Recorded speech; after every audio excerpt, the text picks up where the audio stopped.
Hello, Cathedral family and friends. Thanks so much for joining me for this midweek devotional. During the Lenten seasons, we've been in a series called Give It Up, letting go of the 7 deadly sins. And today I want to talk to you for a few moments about, I heard about this sloth who was one day walking through the forest and he got attacked by a gang of snails. Don't you hate when that happens? They came and they beat him up. This went on for 7 hours. He was left at the bottom of the tree and he had all these cuts and bruises. Well, hours later, when he eventually made his way to the police station, the officer asked, "What in the world happened to you?" And the sloth said, "Well, this gang of snails beat me up." The officer said, "Well, can you describe what they look like?" And the sloth replied, "I don't know. It all just happened so fast." Now, this is the only animal that's named after one of the 7 deadly sins. And the sloth, it's the slowest moving land mammal there is. When it's really booking, its top land speed is 6 feet per minute. How about that? It moves a grand total of 41 yards in an entire day. In other words, the sloth does a whole lot of nothing. And that's what I want to talk to you about. I want to talk to you about nothing. Because in a sense, the sin of sloth is a sin about nothing. Proverbs chapter 6 reads, "How long will you lie there, O sluggard? When will you get up on your feet? A little sleep and a little slumber and a little folding of the hands." I mean, what is so bad about that? It's not like I'm out there robbing banks. I'm not out there chasing women.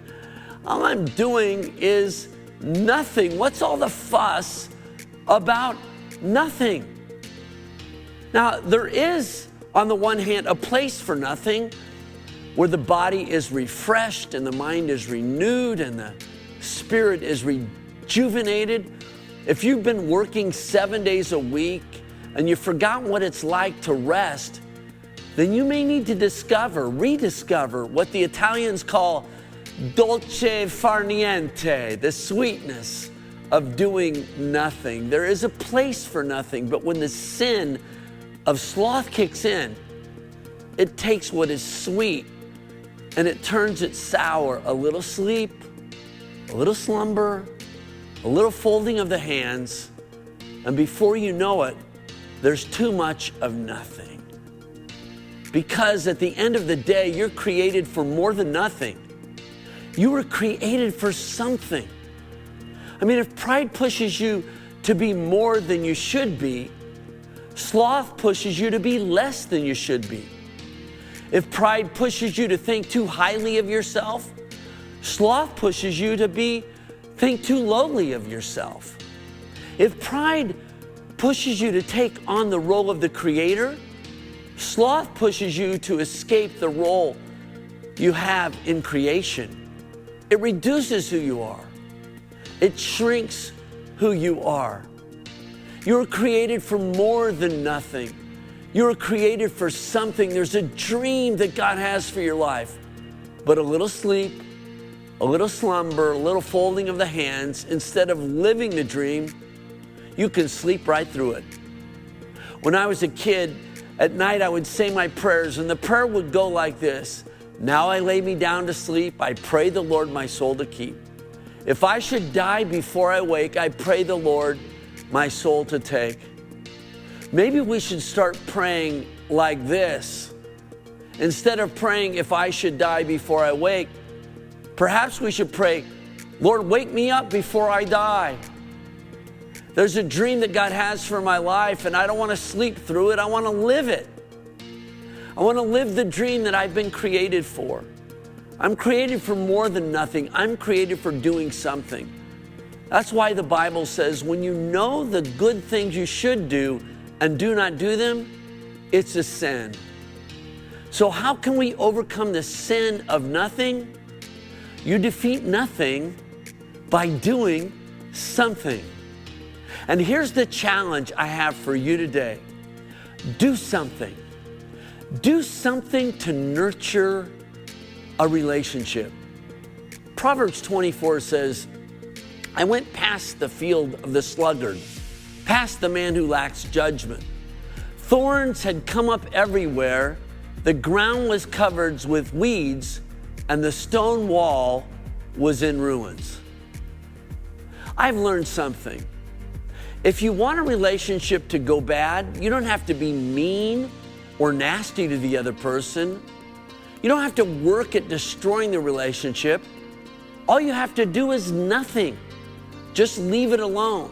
Don't give it any attention. Ignore it, neglect it, and eventually that relationship will dry up. In that sense, it's a little bit like landscaping your backyard. Let your backyard go for a few weeks. Don't pay any attention to it.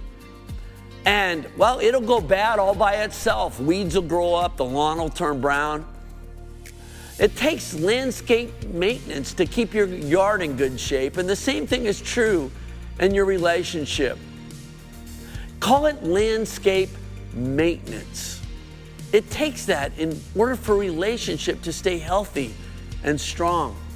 Sometime back, I looked in the mailbox, and inside there was a card. It was a card for my wife. Now, the crazy thing was, it wasn't my birthday or an anniversary. Instead, it was just a card. I opened it up, and the card read this way. It said, a note to my wonderful husband, just to say I was thinking about you. Have a wonderful day. All my love, Elisa. Do you know what I call that? That is what you call landscape maintenance. It seems to me the grass is not greener on the other side. The grass is greener where you water it. And so that's my challenge for you today. Nurture a relationship. The relationship you have with a spouse or with a child or with your friend. Instead of doing nothing, do something. And so let that be our prayer for the day. God, wake us up before we die so we can live the dream that you have for our life. Great days ahead, Cathedral.